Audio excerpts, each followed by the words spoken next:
Breaking news में बड़ी खबर सामने आ रही है। बिहार विधानसभा चुनाव में तेजस्वी यादव 2 सीटों से चुनाव लड़ सकते हैं। जी हां, ये खबर आ रही है और सवाल ये उठ रहा है कि आखिर तेजस्वी यादव द्वारा ये फैसला क्यों लिया गया है। इस मुद्दे पर तमाम जानकारी के लिए मेरे साथ मेरे सहयोगी नवेंदु मौजूद हैं, जो हमें बताएंगे कि आखिर तेजस्वी यादव द्वारा ये फैसला क्यों लिया गया है। देखिए, तेजस्वी यादव बहुत ज्यादा परेशान हो चुके हैं। उन्हें हार का डर सता रहा है। उनको लग रहा है कि कहीं इस बार मेरी राघोपुर सीट से मेरी हार ना हो जाए।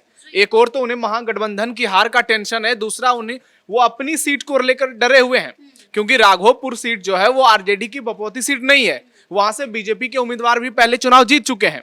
तेजस्वी यादव अब जो है खबर आ रही है कि वो मधुबनी के फूलपरास सीट से चुनाव लड़ सकते हैं। फूलपरास एक ऐतिहासिक विधानसभा सीट है, जहां से जननायक कर्पूरी ठाकुर भी 1977 में चुनाव जीत चुके हैं और ये मधुबनी जिला का सीट है, लेकिन झंझारपुर लोकसभा के अंतर्गत आता है। अब सवाल यह है कि तेजस्वी यादव ने ऐसा क्यों किया है, क्यों खबर आने लगी है कि वो 2 सीटों से चुनाव लड़ सकते हैं। तो सिर्फ इसलिए क्योंकि उनको हार का डर सता रहा है। आपने देखा होगा किस तरह से तेजस्वी पिछले कुछ समय से परेशान और बेचैन नजर आ रहे हैं। वो जिस तरह से हमले कर रहे हैं, जिन शब्दों का इस्तेमाल कर रहे हैं, ये तस्वीरें देखिए। कल ही वो पटना में गांधी मैदान में पहुंचे थे वफ़ की रैली में शामिल होने के लिए, और यहाँ की तस्वीरें ये बता रही है कि तेजस्वी यादव जो है वो खुलकर तुष्टीकरण की सियासत कर रहे हैं, क्योंकि इन्हें क्या जरूरत थी यहाँ पहुंचने की।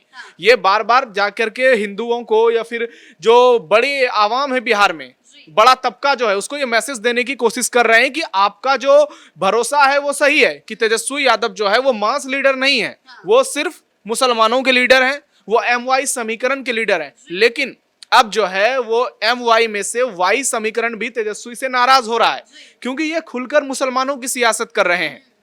2 सीटों की बात तो चलिए हम कर ही रहे हैं, लेकिन वफ़ के समर्थन में आप गांधी मैदान में जाते हैं और वहां ये कहते हैं कि हम संसद के द्वारा बनाए कानून को कूड़ेदान में फेंक देंगे। आप कौन होते हैं कूड़ेदान में फेंकने वाले? इन्होंने हाँ, ये होते कौन है? संविधान के थ्रू जो कानून बनाया गया है, देश की संसद ने जो कानून बनाया, उसको ये कैसे फेंक देंगे?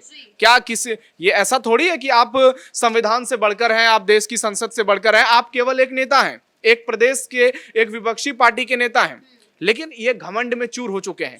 इन्हें लगता है कि बिहार जो है इनकी जागीर है, इनके पिताजी ने लंबे समय तक राज किया, वहां पर जंगल राज की व्यवस्था इन्होंने वहां पर बनाई। इन्हें लगता है इन्हें कोई कुछ कहने वाला नहीं है, जो मन में आए जिस तरह की बातें करनी हो कर दे। लेकिन ये अब जो है तेजस्वी यादव की बौखलाहट नजर आने लगी है, उन हार का डर नजर आने लगा है। उनको समझ में नहीं आ रहा है कि वो किस मुद्दे को उठाकर चुनाव में जाएं, क्योंकि वो बार बार नीतीश कुमार पर मानसिक स्वास्थ्य ठीक नहीं होने का दबाव बनाते हैं, उन पर आरोप भी लगाते हैं, लेकिन जनता में उसका कोई खास फर्क नहीं पड़ रहा है। लोगों को यही लग रहा है कि लालू वर्सेस नीतीश में उनके लिए नीतीश कुछ बेटर है, भले ही तेजस्वी यादव कितनी भी हुंकार भर लें, कितनी भी दावे क्यों ना कर लें।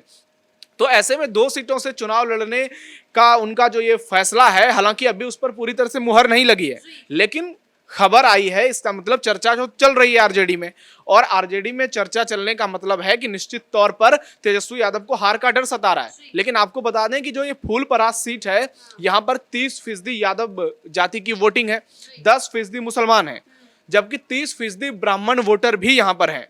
तो अगर 40% इनके एक साथ आता है, तो दूसरी ओर 60% ब्राह्मण, EBC, OBC, दलित, ये सब आ सकते हैं।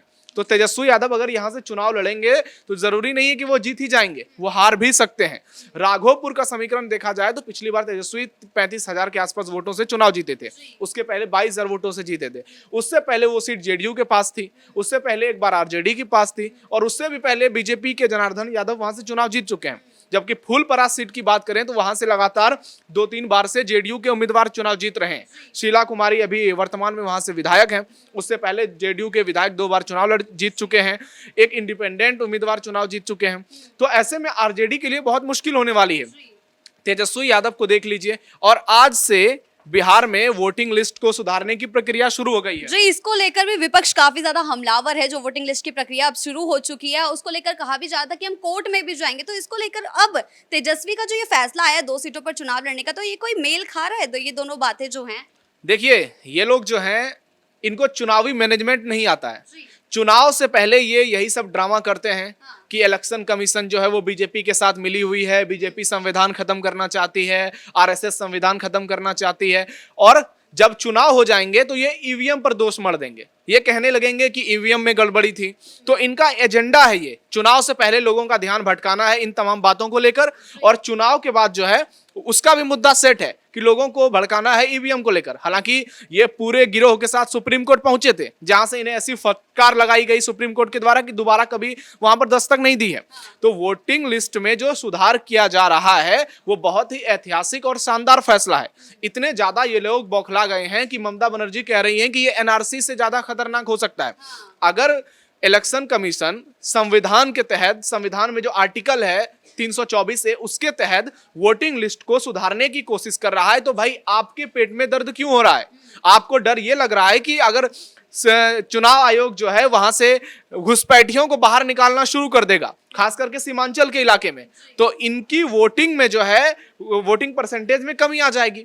फिर इनको जो है कई सीटों पर हार का सामना करना पड़ेगा, क्योंकि इनके जो वोटर हैं अवैध घुसपैठिए भी हैं कई जगह पर। इनके वोटर हैं जो इलीगल तरीके से आकर के रहते हैं बिहार में, बांग्लादेश से आए, बंगाल, पश्चिम बंगाल से आए, जहां से भी आए। तो इनको हार का डर सता रहा है। इनको लग रहा है कि ये हर बार की तरह इस बार भी बिहार की जनता को गुमराह कर देंगे, जैसे 2015 में आरक्षण और संविधान को लेकर किया था।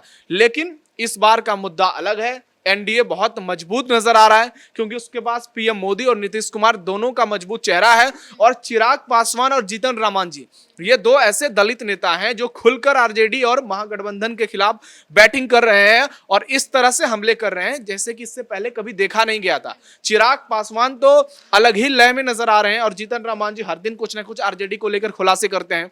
और उसके बाद अब ये वोटिंग लिस्ट में सुधार की बात जो आज से शुरू हो गई है, बीएलओ जो हैं वो हर एक घर में जाएंगे और एक एक मतदाता जो भी वोटिंग करने के लिए जाते हैं उनसे फॉर्म भरवाएंगे, और एक बार नहीं, एक बार आप घर में नहीं होंगे तो दूसरी बार आपका घर जाया जाएगा, तीसरी बार आपके घर जाया जाएगा, 3 बार में आपको पूरा करना है। उसके अलावा यदि आप ऑनलाइन फॉर्म भरना चाहते हैं तो आप ऑनलाइन भर दें। 25 जुलाई तक की तारीख निर्धारित की गई है। उसके बाद भी आपको शिकायत है, आपका नाम वोटर लिस्ट में नहीं जुड़ा हुआ है, तो आप फिर से दोबारा इलेक्शन कमीशन से गुजारिश कर सकते हैं, और ये सितंबर तक मामला चलेगा। लेकिन फिर भी विपक्ष जो है इस मामले में सवाल बार बार खड़े कर रहा है, तो उसको लेकर क्या कहेंगे? वो क्यों इलेक्शन कमीशन पे भरोसा नहीं जता रहा है? विपक्ष ने कब इलेक्शन कमीशन पर भरोसा जताया है? खास करके इंडी गठबंधन की बात करें तो इन लोगों को अपनी हार जो है वो पचती नहीं है। ये लोग बौखलाए हुए लोग हैं, परेशान लोग हैं। आप गांधी मैदान की तस्वीर कल की देख लीजिए, जिस तरह से तेजस्वी यादव वहां पर पहुंचे, कन्हैया कुमार वहां पर पहुंचे, कांग्रेस अध्यक्ष राजेश राम वहां पर पहुंचे, वो लेफ्ट पार्टियों के नेता थे, यहां तक कि संभल के सांसद जियाउर रहमान तक पहुंच गए। तो इन लोगों ने पूरा ड्रामा क्रिएट किया हुआ है। ये बार बार हिंदुओं को ये संदेश दे रहे हैं कि ये लोग केवल मुसलमानों के रहनुमा हैं।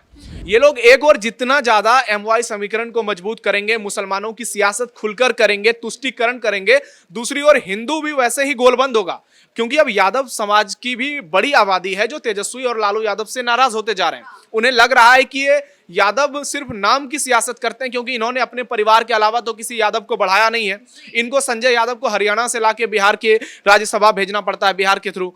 तो ये बताता है कि यादवों के मसीहा ये कहने के लोग हैं, ये असल में सिर्फ मुसलमानों के मसीहा हैं। और यादव समाज धीरे धीरे जो है अब वो इनसे टूटता हुआ नजर आ रहा है। आप देखिएगा इस चुनाव में यादवों का एक बड़ा तबका जो है वो एनडीए के साथ जा सकता है, और तेजस्वी यादव बार बार अपनी पैर पर कुल्हाड़ी मार रहे हैं। ये बार बार इस रैली में देखिए आप कितने मौलवी, कटमुल्ले और यहाँ पर सब पहुंचे हुए थे, मौलाना।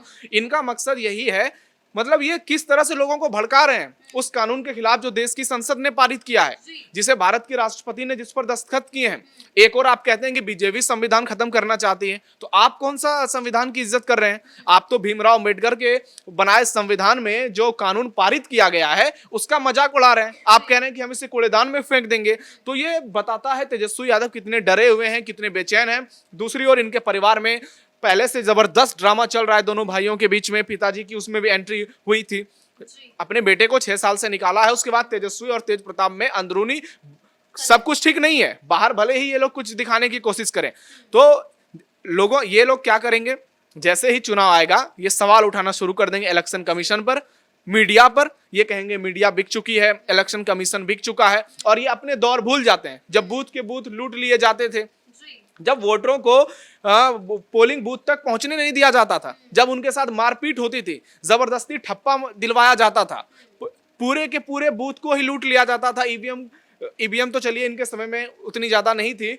लेकिन जब जंगल राज का दौर था बिहार में, उस समय किस तरह से इन्होंने अत्याचार किए हैं, किस तरह से लोगों को सताया है, वोट नहीं डालने दिया है इनके लोगों ने, वो सब बिहार की जनता भूली नहीं है। ऐसे में ये 2 सीट से चुनाव लड़ें, वोटिंग लिस्ट में सुधार को लेकर विरोध करें, वक्फ कानून का समर्थन कर लें, इससे होने जाने वाला कुछ भी नहीं है। लोग समझ रहे हैं कि आरजेडी की असली मंशा क्या है, आरजेडी की पहचान क्या है। कुछ भी कर लें, कोई फर्क नहीं पड़ने वाला है। जैसे जैसे चुनाव नजदीक आ रहा है, एनडीए और मजबूत होता दिख रहा है, क्योंकि जितना ये मुसलमानों के नजदीक जाएंगे, बिहार में जातियां उतनी गोलबंद होंगी, क्योंकि बिहार में जो है वो धर्म के हिसाब से वोटिंग कम होती है, वो जातियों के हिसाब से ज्यादा वोटिंग होती है, ऐसा कहा जाता है। तो ऐसे में एमवाई समीकरण के खिलाफ इनको बड़ा झटका लग सकता है। अब देखिए, ये जो दूसरी सीट से फुल परास से चुनाव लड़ने की बात आ रही है, कब तक इस पे डिक्लेरेशन होता है। पहले तो यही तय नहीं हुआ है कि गठबंधन में कौन सी पार्टी कितनी सीटों पर चुनाव लड़ेंगी, खबर आती है कुछ भी और दूसरी पार्टियां कुछ और दावा कर लेती हैं। तो इस पर हमारी नजर बनी रहेगी। जी, बहुत बहुत शुक्रिया आपका इन तमाम जानकारियों के लिए। तो जैसा कि आपने देखा, आरजेडी में जो है बौखलाहट मची हुई है, तेजस्वी यादव डरे हुए हैं और हो सकता है कि वो 2 सीटों पर विधानसभा चुनाव लड़ने का फैसला भी कर लें। साथ ही वक्फ संशोधन कानून के खिलाफ जो समर्थन था कल उनका, उसको लेकर अब उनका यादव समीकरण भी कमजोर पड़ता दिखाई दे रहा है। तो देखना ये होगा, इन सभी तमाम जानकारियों पर जो हमारी नजरें हैं वो बनी रहेगी। ब्रेकिंग न्यूज में फिलहाल इतना ही। कैमरा पर्सन कुणाल के साथ मैं शिवानी रतूड़ी, कैपिटल टीवी बिहार।